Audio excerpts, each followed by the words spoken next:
Bismillahirrahmanirrahim. Assalamualaikum warahmatullahi wabarakatuh. Salam sejahtera untuk kita semua. Salam Om Swastiastu, Namo Buddhaya, salam kebajikan. Selamat pagi kawan semua dan dosen yang saya hormati, Bu Dr. Siti Azizah, SPT MSOS M Komun, selaku dosen pengampu dalam mata kuliah Sosiologi Peternakan kelas H. Sebelumnya izinkan saya memperkenalkan diri.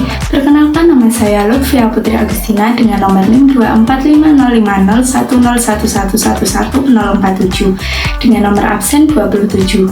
Berdirinya saya di sini adalah untuk menjelaskan tentang permasalahan yang telah saya pilih dalam memenuhi tugas sosiologi peternakan di minggu-minggu sebelumnya.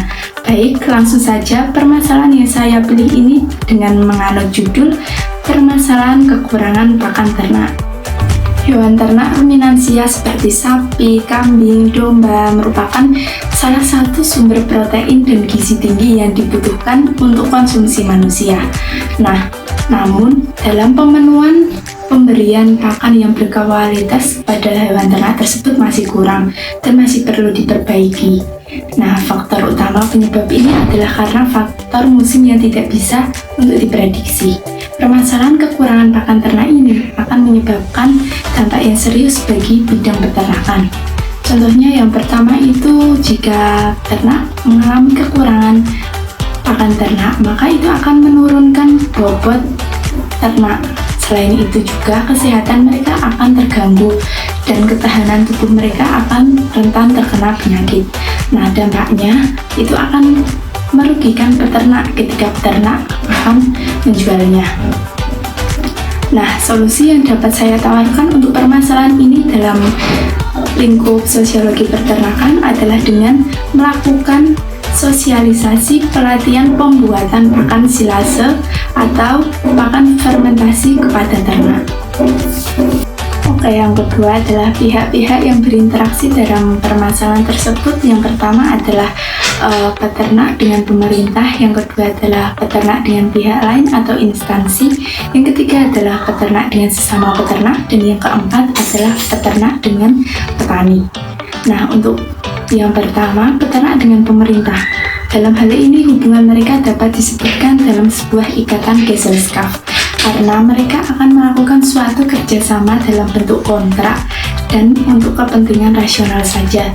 Contohnya dalam pemberian harga pakan ternak atau distribusi pakan ternak antara peternak dengan pemerintah. Yang kedua adalah peternak dengan pihak lain atau instansi. Dalam hal ini mereka juga akan melakukan sebuah ikatan Gesellschaft. Mereka juga akan melakukan suatu kerjasama yang didasari kontrak dan kepentingan rasional saja. Contohnya dalam pemberian pendanaan atau pemberian fasilitas teknologi kepada para peternak dari instansi atau pihak lain. Yang ketiga adalah peternak dengan sesama peternak. Mereka ini akan melakukan sebuah ikatan Gemeinschaft karena mereka akan bekerja sama atau berbagi pengalaman untuk mengatasi permasalahan bersama, yaitu permasalahan kekurangan pakan ternak ini. Yang keempat adalah peternak dengan petani. Mereka juga akan melakukan sebuah ikatan yang dinamakan Gemeinschaft karena mereka akan bekerja sama dengan hubungan timbal balik, seperti petani memberikan pakan hijau kepada peternak sebagai pakan ternak, sedangkan peternak akan membalikannya dengan memberikan pupuk dari ternak mereka untuk dijadikan pupuk oleh lahan pertanian. Manfaat mengetahui tipe kelompok dan kestabilan kelompok ini adalah yang pertama meningkatkan kerjasama, yang kedua meningkatkan keberlanjutan, dan yang ketiga adalah memfasilitasi inovasi. Hubungan pihak-pihak yang berinteraksi dalam permasalahan pakan ternak ini. Yang pertama adalah antara peternak dengan sesama peternak dan juga peternak dengan perusahaan. Setelah saya analisis dalam permasalahan ini, mereka akan melakukan sebuah hubungan yang dinamakan asosiatif. Karena dalam mengatasi permasalahan kekurangan pakan ternak ini, mereka akan bekerja sama, yaitu contohnya seperti pengelolaan lahan yang lebih efisien atau bisa juga dengan pengembangan alternatif teknologi pakan ternak. Yang kedua adalah peternak dengan sesama petani. Mereka juga akan melakukan sebuah hubungan yang dinamakan asosiatif karena mereka juga akan bekerja sama. Contohnya yaitu dalam pengoptimalan pengolahan lahan guna meningkatkan produksi pakan ternak. Unsur-unsur kultural universal dalam permasalahan pakan ternak ini yaitu adalah sistem bahasa, sistem pengetahuan, sistem religi, sistem kekerabatan, sistem peralatan hidup, sistem ekonomi, dan juga sistem kesenian. Nah, yang pertama adalah sistem bahasa.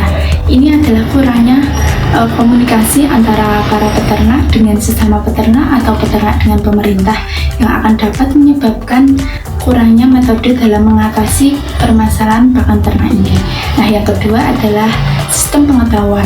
Ini adalah pengetahuan yang dimiliki oleh peternak itu masih lokal atau masih kurang berkembang dalam era modern ini, sehingga akan menyebabkan penanganan dalam permasalahan kekurangan pakan ternak ini tidak efektif. Nah, yang ketiga adalah sistem kekerabatan. Contohnya adalah hubungan sosial antara pihak-pihak dalam mengatasi permasalahan kekurangan pakan ternak ini, yaitu dengan melakukan kerjasama. Nah, yang keempat adalah sistem peralatan hidup. Ini adalah peralatan atau teknologi yang digunakan oleh peternak yang kurang modern atau kurang berkembang, sehingga akan menyebabkan pakan ternak tidak awet atau cepat rusak. Nah, yang kelima adalah sistem ekonomi. Ini adalah kurangnya finansial atau harga pakan ternak yang melonjak tinggi, sehingga peternak akan kesulitan untuk membeli pakan ternak tersebut, sehingga akan menyebabkan permasalahan kekurangan pakan ternak ini. Nah, yang keenam adalah sistem religi. Ini adalah kepercayaan yang dianut oleh peternak. Contohnya adalah mereka dalam mengatasi ini masih menggunakan kepercayaan dengan roh atau dengan kepercayaan yang zaman dahulu. Nah, yang terakhir adalah sistem kesenian. Ini adalah kesenian seperti lagu, tarian, atau drama yang menggambarkan tentang pentingnya dalam merawat ternak dan memberikan pakan yang baik untuk ternak, karena ternak merupakan sebuah makhluk hidup yang juga patut untuk dipelihara. Nah, solusi yang dapat dilakukan melalui unsur-unsur kultural tersebut adalah dengan meningkatkan komunikasi, memperkuat pengetahuan peternak tentang era modern ini, dan menampilkan media penyuluhan lewat kesenian seperti tari, lagu, agar dapat meningkatkan kesadaran masyarakat tentang pentingnya manajemen pakan ternak yang baik untuk ternak.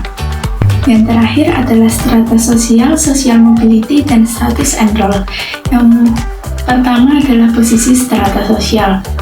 Nomor satu adalah peternak. Peternak ini menempati posisi rentan karena banyak peternak kecil yang memiliki keterbatasan akses terhadap sumber daya yang kurang cukup untuk meningkatkan skala usaha mereka, sehingga mereka akan terjebak dalam status strata sosial yang hampir rendah. Nah, yang kedua adalah petani. Petani ini dalam posisi strata sosialnya ini rendah karena mereka memiliki keterbatasan akses terhadap modal, teknologi, atau informasi. Nah, yang ketiga adalah pemerintah. Pemerintah ini menempati dalam posisi menengah karena mereka memiliki kekuasaan untuk mengatur kebijakan industri peternakan, namun efektivitas mereka yang masih banyak dipertanyakan akibat kurang efektif dan juga tidak merata. Selanjutnya adalah institusi. Ini menempati posisi strata sosial menengah juga karena mereka sebagai mediator antara peternak dan petani, namun akses mereka terhadap sumber daya masih kurang dan seringkali terbatas karena masih besar akses pemerintah terhadap petani dan peternak. Nah, yang kedua adalah social mobility. Yang pertama adalah peternak dengan meningkatkan keterampilan dan teknologi baru dalam pengolahan pakan ternak. Yang kedua adalah petani dengan meningkatkan hasil pertanian dan pendapatan melalui akses pasar serta teknologi modern. Nah, yang ketiga adalah pemerintah.